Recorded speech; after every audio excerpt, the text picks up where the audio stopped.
Marketing में क्या होता है कि कस्टमर की नीड को आइडेंटिफाई किया जाता है और उसकी नीड के अकॉर्डिंग प्रोडक्ट को डेवलप किया जाता है और उसको उसके साथ एक्सचेंज किया जाता है जिससे कि उसकी नीड सेटिस्फाई हो सके और ऑर्गेनाइजेशन का जो गोल है, प्रॉफिट मेकिंग का गोल है, वो सक्सेसफुली अचीव हो सके। तो इन सब में जो है बहुत सारी एक्टिविटीज़ परफॉर्म की जाती है जिसको मार्केटिंग फंक्शंस कहते हैं, जिसको हम मार्केटिंग एक्टिविटीज़ कहते हैं। क्लियर?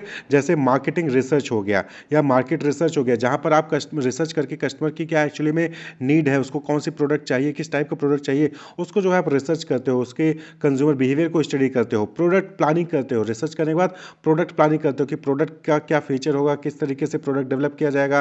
फिर उसके बाद प्रोडक्ट को डेवलप करते हो, आप जो है सप्लायर से रॉ मटेरियल लेते हो, मैन्युफैक्चरिंग प्लांट सेटअप करते हो, वहाँ पर जो है आप प्रोडक्ट को डेवलप करते हो, पैकेजिंग, लेबलिंग, ब्रांडिंग जो है आप वहाँ पर इस चीज़ को जो है डेवलप करते हो, प्राइसिंग क्या होगी सेट करते हो, डिस्ट्रीब्यूशन कैसे होगा उस चीज़ को परफॉर्म करते हो, प्रमोशन कैसे होना है, एडवर्टाइजिंग करेंगे, सेल्स प्रमोशन करेंगे, पब्लिसिटी करेंगे, फिर उसके बाद जो है कस्टमर रिलेशनशिप मैनेजमेंट। तो ये डिफरेंट एक्टिविटीज़ होती हैं जो कि मार्केटिंग में परफॉर्म की जाती है। ये नहीं कि प्रोडक्ट बनाया सीधे बेच दिया, नहीं, ये जो है पूरा एक यहाँ पर डिफरेंट डिफरेंट स्टेप्स होते हैं, डिफरेंट डिफरेंट एक्टिविटीज़ होती हैं और सारी एक्टिविटीज़ एक दूसरे से लिंक होती है। प्रोडक्ट डेवलप करना है तो उसके लिए पहले प्रोडक्ट प्लानिंग करनी पड़ेगी, प्रोडक्ट प्लानिंग करनी है तो उसके पहले आपको कस्टमर की नीड को आइडेंटिफाई करना पड़ेगा, कस्टमर की नीड को आइडेंटिफाई करने के लिए मार्केट रिसर्च करना पड़ेगा, प्रमोशन आप तभी करोगे जब आपके पास प्रोडक्ट होगा, डिस्ट्रीब्यूशन किस चीज़ का करोगे, प्रोडक्ट का ही करोगे, प्राइसिंग किस चीज़ की करोगे, प्रोडक्ट की करोगे, प्रोडक्ट पैकेजिंग किसकी करोगे, प्रोडक्ट की करोगे। तो कहीं ना कहीं जो है ये सारी एक्टिविटीज़ आपस में लिंक्ड होती हैं और ये सभी एक्टिविटीज़ इंपॉर्टेंट होती हैं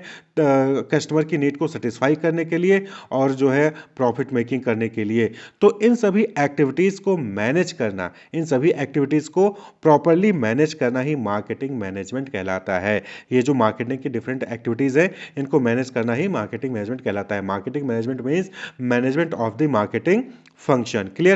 Marketing management refers to planning, organizing, directing and control of the activities which facilitate exchange of goods and services between producer and consumer or user of the product and services. Clear? तो यहाँ पर क्या मतलब हो गया कि marketing management का मतलब क्या हो गया कि जो डिफरेंट एक्टिविटीज़ हैं उनको प्लान करना, उनको ऑर्गेनाइज करना, उनको डायरेक्ट करना और उन एक्टिविटीज़ को कंट्रोल करना जिससे कि ये जो एक्सचेंज का प्रोसेस है, गुड्स और सर्विसेज का एक्सचेंज हो रहा है प्रोड्यूसर और कंज्यूमर के बीच में, वो अच्छे से हो सके, वो सक्सेसफुली हो सके, कस्टमर भी सेटिस्फाई हो जाए और ऑर्गेनाइजेशन का गोल भी अचीव हो जाए। क्लियर? तो इसको जो है डिफरेंट ऑथर ने अलग अलग तरीके से डिफाइन किया है। तो यहाँ पर हम दो इंपॉर्टेंट डिफिनेशन डिस्कस करेंगे। पहला, अमेरिकन मार्केटिंग एसोसिएशन एएमए ने, उन्होंने क्या डिफाइन किया कि it is the process of planning and executing the conception, pricing, promotion and distribution of ideas, goods and services to create exchange that satisfy individual and organisational goal. तो इस definition का मतलब क्या हो गया कि मार्केटिंग मैनेजमेंट क्या हो गया कि मार्केटिंग मैनेजमेंट एक प्रोसेस हो गया जहां पर आप प्लान करते हो, एग्जीक्यूट करते हो कि क्या प्रोडक्ट बनेगा, उसकी प्राइसिंग क्या होगी, उसकी प्रमोशन कैसे होगी और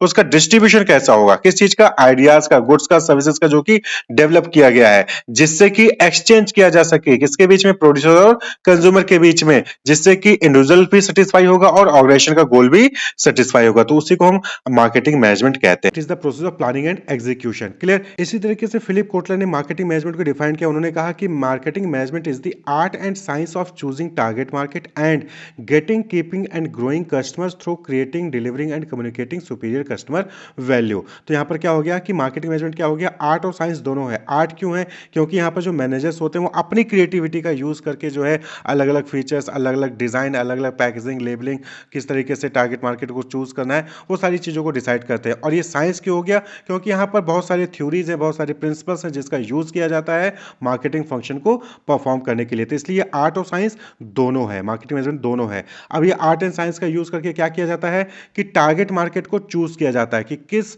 मार्केट को हमें सेलेक्ट करना है, कौन से मार्केट के कस्टमर को हमें सेलेक्ट करना है, फिर उनकी नीड को आइडेंटिफाई किया जाता है और उनके लिए जो है प्रोडक्ट क्रिएट किया जाता है, प्रोडक्ट को डिलीवर किया जाता है, प्रोडक्ट को कम्युनिकेट किया जाता है और जिससे कि जो कस्टमर है वो हमारे पास आए, यानी ऑर्गेनाइजेशन के पास आए, प्रोडक्ट को परचेज करें, कस्टमर जो ऑर्गेनाइजेशन के साथ बने रहें और ग्रो भी करें, यानी कि आज 10 कस्टमर है, आगे चल के 20 हो, 30 हो, 40 हो, इस तरीके से वो ग्रो भी करें। तो इसी को मार्केटिंग मैनेजमेंट कहा जाता है। क्लियर? तो marketing management is the art and science of choosing target market and getting, keeping and growing customer. Customer को गेट करना, कस्टमर को पाना, उनको रोक के रखना और ग्रो भी करते रहना। ये नहीं कि जितने मिले उतने ही रोक के, और भी ज़्यादा ग्रो करते रहे कस्टमर। कैसे होगा?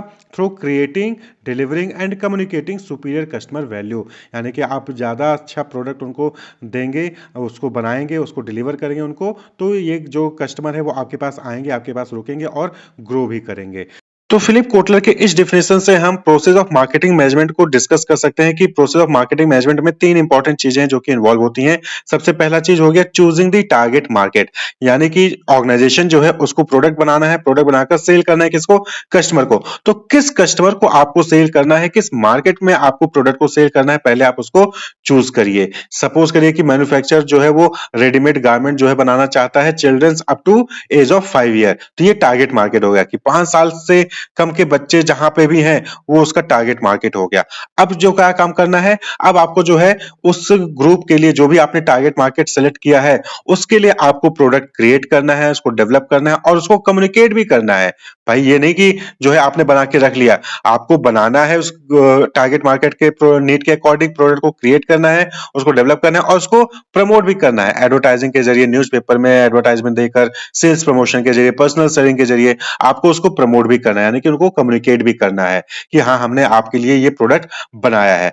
और getting, keeping as well as growing the customer, उसके बाद फिर जो है कस्टमर रिलेशनशिप मैनेजमेंट बनाकर और भी बहुत सारा प्रमोशन करके उन कस्टमर को अपने पास रोक के भी रखना है और उन कस्टमर डेटाबेस को इंक्रीज भी करना है। क्लियर? तो यही जो है 3 इंपॉर्टेंट होते हैं, प्रोसेस होते हैं मार्केटिंग मैनेजमेंट के, कि टारगेट मार्केट को चूज करना, उस टारगेट मार्केट के लिए जो है प्रोडक्ट बनाना, प्रोडक्ट को डेवलप करना, प्रोडक्ट को कम्युनिकेट करना और टारगेट जो हमारे कस्टमर हैं उनकी संख्या को इंक्रीज करना, getting, keeping and as well as growing the customer, customer की संख्या को इंक्रीज करना, क्योंकि कस्टमर ज्यादा बढ़ेंगे तो ही जो है ऑर्गेनाइजेशन का सेल भी बढ़ेगा और ऑर्गेनाइजेशन का जो है प्रॉफिट है वो भी इंक्रीज होगा। तो होप आपको समझ में आएगा कि मार्केटिंग मैनेजमेंट क्या है। उन सभी एक्टिविटीज को मैनेज करना जिससे कि कस्टमर की नीड फुलफिल होती है, कस्टमर की वांट्स फुलफिल होती है और साथ ही साथ ऑर्गेनाइजेशन का गोल भी अचीव होता है, एक्सचेंज होता है गुड्स और सर्विसेज का, तो उसी को हम मार्केटिंग मैनेजमेंट कहते हैं। Wish you all the best, keep watching.